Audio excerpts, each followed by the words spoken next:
Hey guys, welcome to Talking Football with Joe Cammarota, my new YouTube channel talking soccer and football or European football, which is soccer. But anyway, today we're doing our NFL topic, and me and John Height, my guest on this podcast, is a big Steelers fan like myself. So we have a show called Talking Steelers Football with Joe and John. So here we are talking Steelers football. Training camp gets underway tomorrow or today, depending on what day this YouTube video goes out, but it would be Tuesday, July 26th is the day that the Steelers players report to training camp. So, John Height, welcome aboard to the podcast, the show. Thank you for joining me. And what jersey you got on today to celebrate the Pittsburgh Steelers? Yeah, thank you for having me, John. This is a great idea that you came up with to have a podcast just like this, just devoted to Steelers football for the foreseeable future. I have on my brand new Minkah Fitzpatrick jersey that I got last Christmas. I get a new Steelers jersey every Christmas, and I feel like it was a great time to get him. He's one of my favorite Steelers right now, and again with the extension, everything perfect timing. I don't have to worry about this jersey aging badly in a couple of years, and I'm hoping it stays like that. I have a bunch of badly aged jerseys. Me too. Bell, Antonio Brown. But yeah, and also Minkah, Jersey boy like ourselves. Yeah, he grew up a town over from me. He went to Old Bridge High School. I obviously live in Mattawan. He went to Old Bridge High School, so local boy around here. Absolutely. Did you ever run into him around? No, I love saying that. People are gonna ask that same thing, but no, I've never had interaction with him. He was way before my time, but just to be able to say it, I think it's pretty cool. Good for narratives. Yeah, it's very good for narratives. Pushing the Minkah Fitzpatrick is the best safety in the league narrative. That's going to be happening a lot this year on the show. But let's get underway. Talking about training camp here, back in Latrobe, St. Vincent College. What are you looking forward to most to seeing?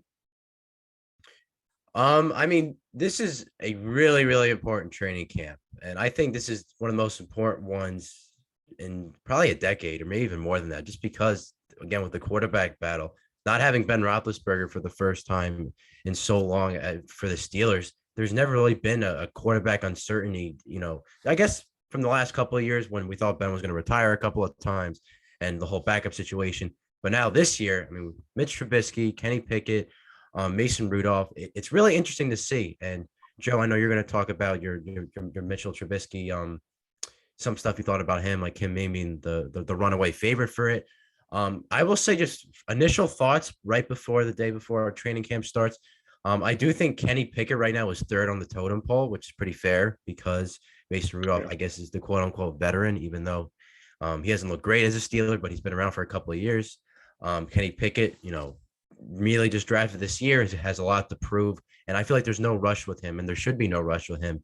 And we've seen some of the best quarterbacks in the league develop and take a couple of years, like even like a Patrick Mahomes. And I'm not saying that Kenny Pickett is going to turn to Patrick Mahomes, just saying there's no need to rush quarterbacks in this day and age, especially when you have definitely a serviceable starter in Mitch Trubisky.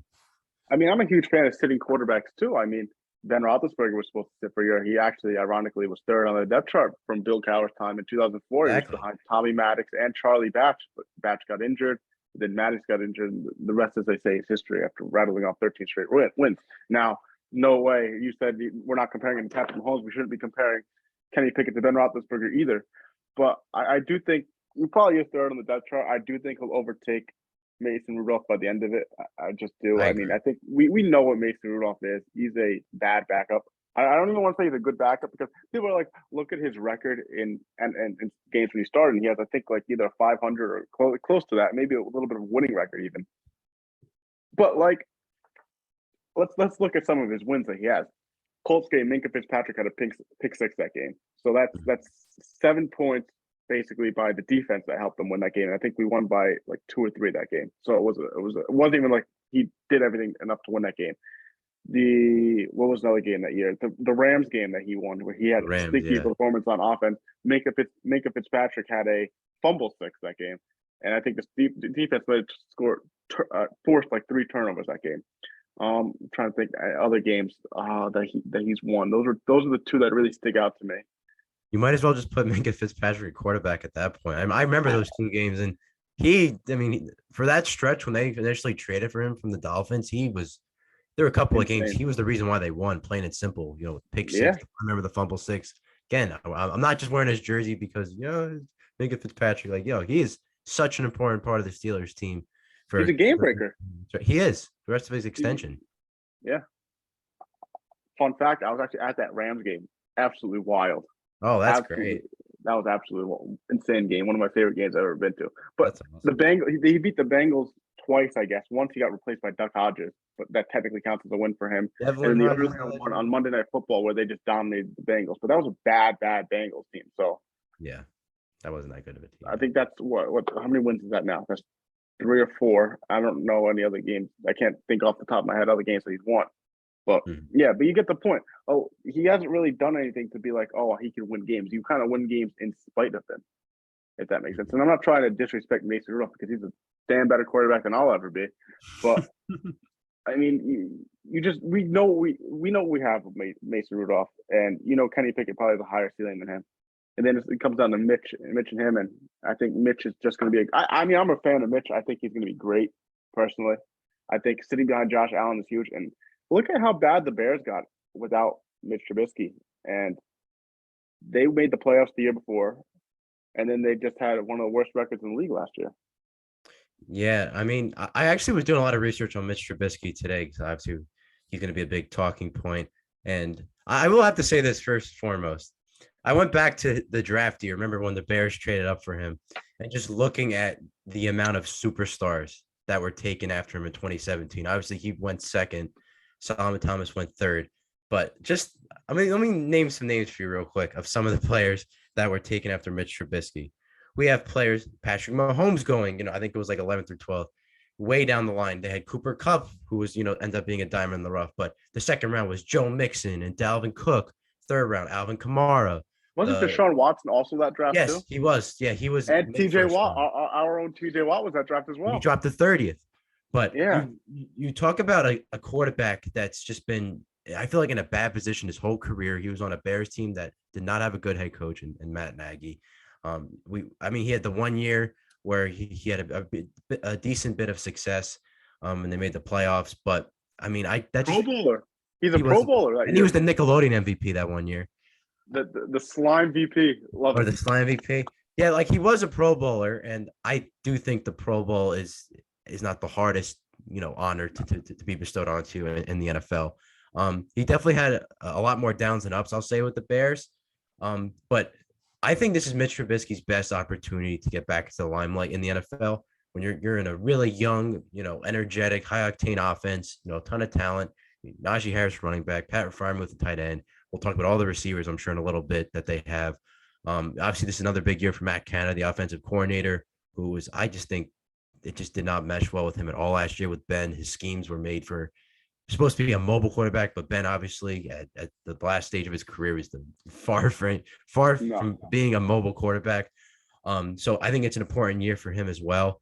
But again, Mitch Trubisky, this is a huge year for him, and if he's able to, completely solidify himself as the starter at least for the first half of the season, and have some success, and because we know the defense is that good from last season, if they can remain the same, then I mean, who knows what's going to happen? But it's going to be a tough schedule, and again, another tough division, because right now you got to figure they're either third or fourth, just by preseason rankings. Which I agree with that. Yeah. The question is, can they get to the playoffs from third or fourth? Which, I mean, you never know.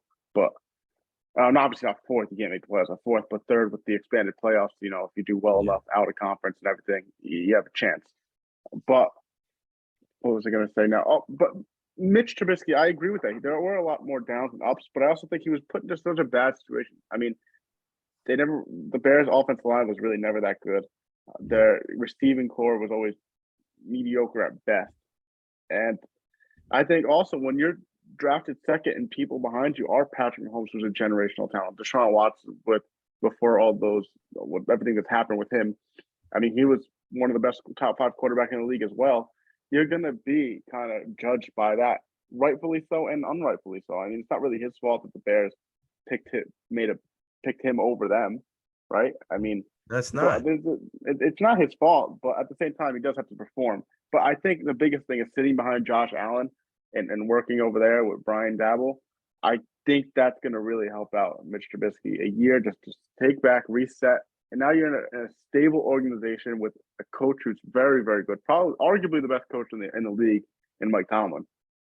And I mean, uh, again, we're throughout our whole time doing this show together, like we have to always find a line of being, the biasness of because the yeah, Steelers. I know. It really depends on where you want to rank him because he doesn't have a losing season, but where's the playoff success recently? I think Yeah, that's kind of where you yeah, gotta draw the line with he is for because sure one of the best he's top five. He's top five in coaches. my opinion. Top I don't five. know. That's what I was about to Top say. five is easily top five. You can make the argument.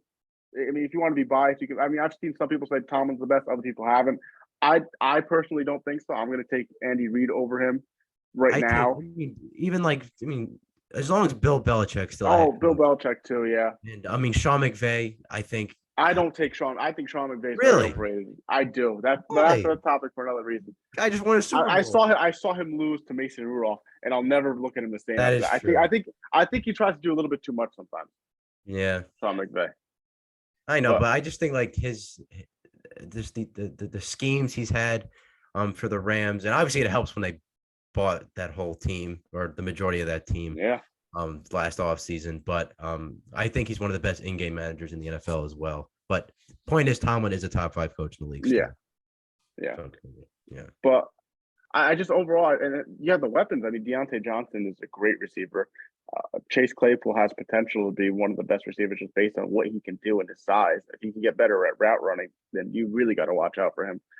And then you got George Pickens, who kind of, to me, from what I've seen highlights, he seems like a mesh between Johnson and Claypool, where he can Yeah. get up and win jump balls like Claypool does, but also has a route running ability, not nearly as good as Deontay Johnson right now, but he has potential to run routes really well. So Mm. I think that's another thing that you got there. And then you got Najee Harris in the backfield, who was just an absolute workhorse. I mean, I've kind of noticed that I feel like the Steelers haven't had a real speedster in the backfield since Willie Parker, but Yep. that doesn't really matter. Absolutely. Love him. One of my first favorite players. But Too. I mean, Najee Harris, don't expect him to break off 20-yard runs consistently, but expect him to move the pile, get 4 to 5 yards per carry, like and just wear teams down. And that's really all you need from your running back. And that's Steelers smash mouth football right there. You don't need that break that big play all the time. But I think Najee Harris still has the capability to do that. I mean, even watching him at Alabama, obviously Alabama, the offensive line they had compared to some of the teams they were playing. I definitely think, like in terms of projecting where the rest of his NFL career is going to be, he just also is so strong and I think so physical when Yeah. he's coming off the line. So I could definitely just see him being the workhorse. Not as elusive as prime, I would say Le'Veon Bell, but I think he definitely has the ability to move the chains in almost like a Jerome Bettis-esque Yep. way. He's obviously That's not close beautiful. to being the size of Jerome Bettis. He never will be. They're two different style of running backs. But in terms of being able to move the chains, like you mentioned, 5 to 6 yards a carry. He's a good pass catcher, and that's important in today's day of the NFL. Having a dynamic, can run, can catch, can do a little of everything. And I think you're talking about the Steelers receiving core. Deontay Johnson, I know the drops was always the big issue. That's something in the NFL. I think that is very fixable. Yeah, I I mean, agree. you can teach speed on any receiver. You can't teach some of the intangibles that a receiver just has in order to succeed in the NFL.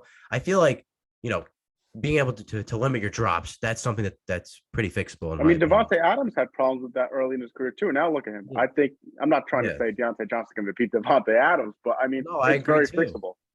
Yeah, and even him, Chase Claypool, I definitely think has a lot of potential. I'm not the biggest fan of him. I just think just keep his mouth shut sometimes. But that's a whole other story. But yeah, I just think he has great size.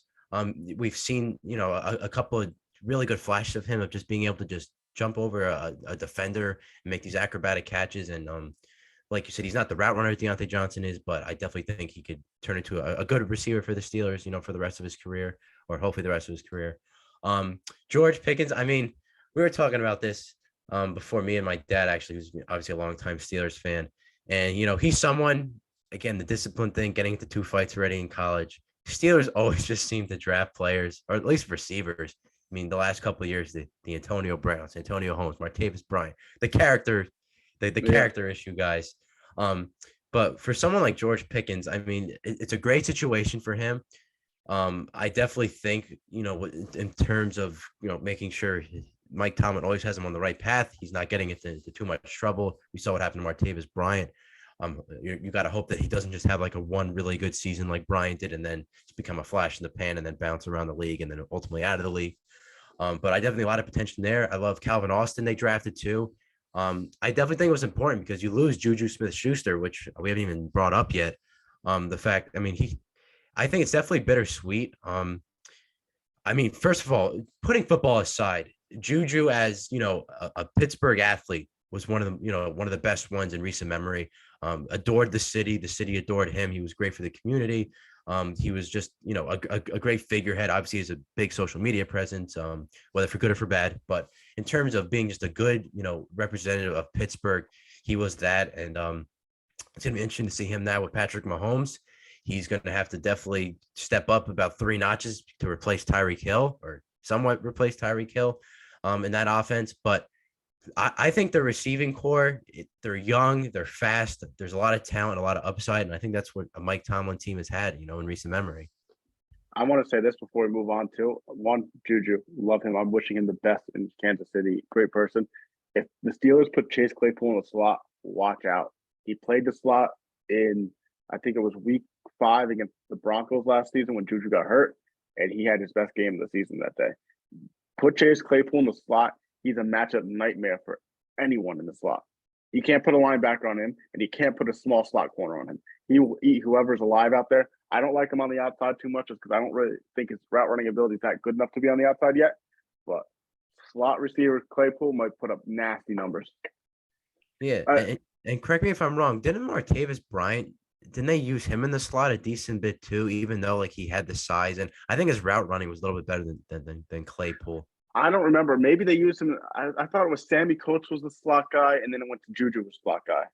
Oh yeah, Juju was the slot guy for a while. Yeah, Martavis Bryant. I know he bounced. But Martavis, his first year maybe was a little bit as a slot, but yeah, I'm not 100% sure on that. But I want to move on to my part, or not my part, but my favorite position battle. I think this training camp is going to be the D line, because they have, with the addition of Larry Ogunjobi, there's probably going to be an odd man out now. Is it going to be second year man Isaiah Loudermilk? Is it going to be Carlos Davis? Or is it going to be Chris Wormley, who had a pretty good season last year? And I mean, the problem with the D line is they couldn't stop the run last year. And remember, Tyson Alualu is coming back this season as well. So with Ogunjobi and Alualu back now, I think normally the Steelers only keep 5 or 6 guys. I doubt they keep 7. Who do you think's the odd man out this year? I mean, right now I feel like there's no easy answer, just because again, once we get through training camp, then there's a lot of things that are more transparent. We got to see how these guys, look just from a full off season. Alualu was a big loss last year. I definitely think getting him back is really going to spark that defensive line, because like you mentioned, they really, right, weren't they the worst run defense? They had to be the worst run defense. I will say this. In terms of yards. We've watched the Steelers our whole life, right? I think I've been watching since 2004. I don't know when you've been watching, but I mean, I was wrapped in a terrible towel when I was born, Joe. But real. But like, I don't think I've ever felt so disgusted watching Steelers defense play than I was last year. It was awful. It was just like, there's one thing with the Steelers, maybe they'll have a tough time defending the pass, but they'll always stop the run. And last year they couldn't stop the run. It was sickening. It made my heart cry. Yeah, I mean, like, then there were a couple of games in particular I remember, especially when they went against, like, obviously a team like the Ravens, that's just, they run the ball every down, and they'll throw on third down, and just watch them just get utterly exposed whenever Lamar Jackson and the Ravens didn't have all their running backs last year. Remember, they all got hurt in the beginning of the season. Their run defense just got exploited so many times, and for a while, you remember in the last couple of years, it was always their pass defense that was the big issue.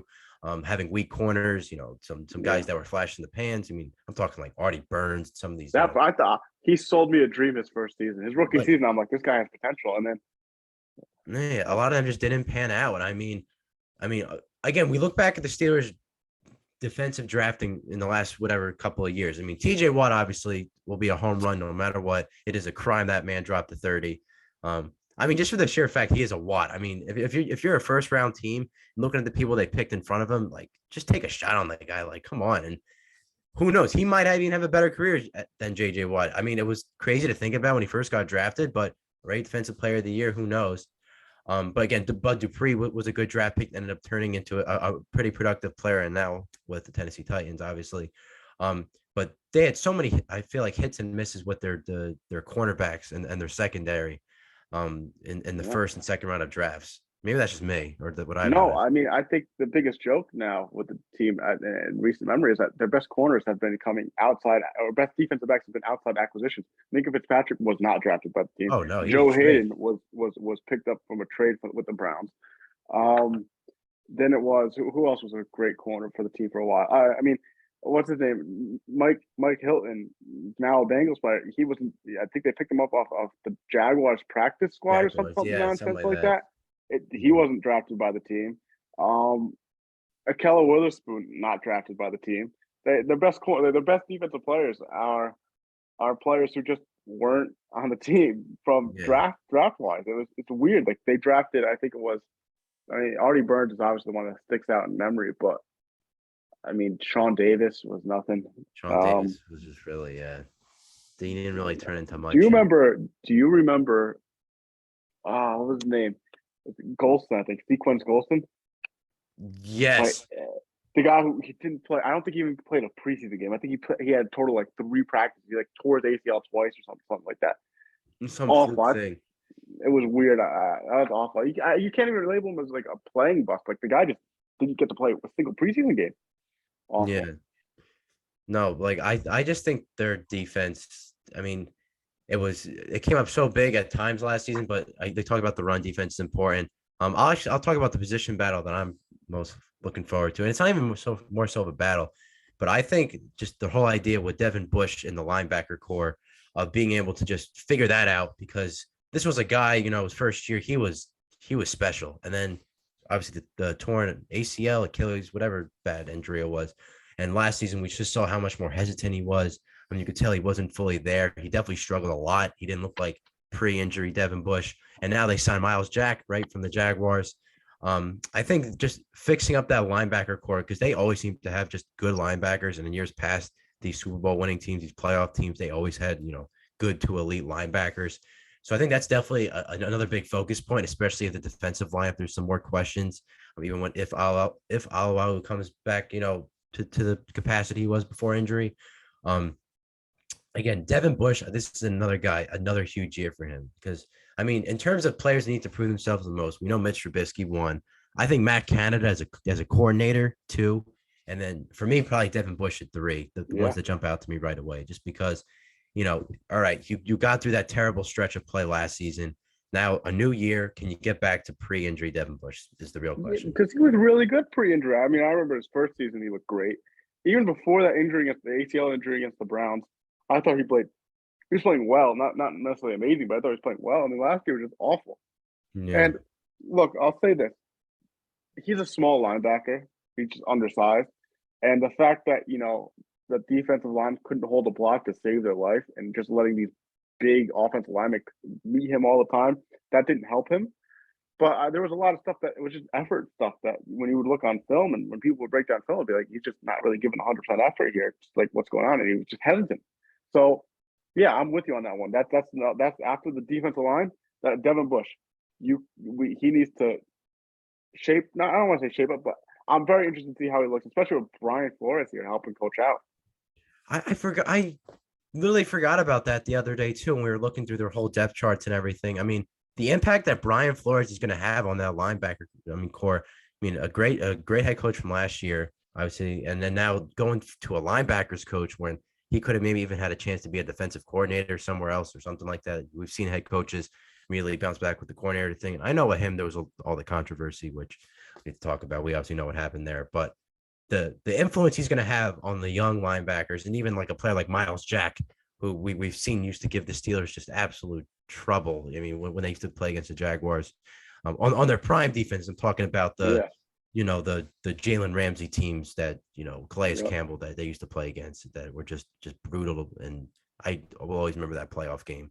I was there. I got the flu from it You were too. there? I was there and I got the flu from it. It was Oh, awful. It was that's the awful. worst. Yeah, I'm My sorry to so hear we that. tailgated at that game too. My dad had a couple beers. They froze in the car overnight. We had to put them on the grill to warm them up. Oh, It was geez, insane. Like the that's bread awful. almost froze. It was like insane. Like coldest I've ever been in my life.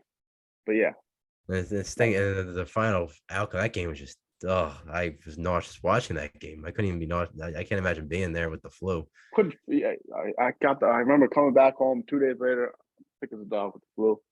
Awful, awful. Sorry to hear that. No, it's okay. That's Steelers football for you. They make you sick one way or another. No. I remember watching before we wrap up here. Uh, I remember watching the Ravens game this year, the first one, and I had my Apple Watch on at the time. Do you know? So I checked it as the second, as the you remember the 2 point conversion that Mhm. they missed. My heart rate was 179 beats per minute. They're gonna kill me. 170? 9, 179. 179. That's not Yeah, just healthy, Joe. they're not healthy for me. They're just It's not. not healthy. Not. And I mean, especially last season. I mean, again, it was such a success. The fact they made the playoffs, or Ben got to get in this last year, whether they deserved it or not, whatever. Yeah. It's sports. Not everything is I still deserved. can't believe that game almost tied too. When they don't tie, all it was like as long as Oh, they the don't don't tie tie. thing. Yeah. No, that was funny. No, but I think the Steelers now are at a point where they need to get rid of the stigma with the whole Mike Tomlin losing season thing, because they need to kind of brace for that this year could be that year where the streak's broken. Just because, obviously the Hall of Fame quarterback's gone. Yeah, It's a new era, a lot of new pieces in mind, and as long as Kenny Pickett develops this season, the team is competitive. The young guys look good at like the receiving cores. They fix up the defensive line. They figure out their corner situation, their secondaries. That's always just that's been a problem since I was born, honestly. Going back yeah, to the Ike Taylor days, like literally, it's always been in big play Willie Gay. Talking way yeah. back. But I just that's my take on it for I think this whole season. I'm sure we'll talk about it more on episode 2. But as long as there's a couple of steps are being made, that's all that really matters for this season. Of course. I mean, obviously the expectation in Pittsburgh is Super Bowls, but let's be a little realistic here. This team's We not got to winning be a Super Bowl realistic this year. here. Yeah, they're not winning a Super Bowl this year, but it's really to me, like you said, just development of guys. I better see that run defense better be better, or else Terrell Austin, we're gonna have some problems. I'll write a strongly worded letter to Mr. Rooney about this run defense. But Yeah. yeah, jokes aside, I just want to see improvement this year, see some guys develop, and yeah, I think that'll wrap it up for the first show. And thank you guys for tuning in. Thank you, John Height, for being my partner on this show. We're gonna have a lot of fun, and we'll see you guys soon.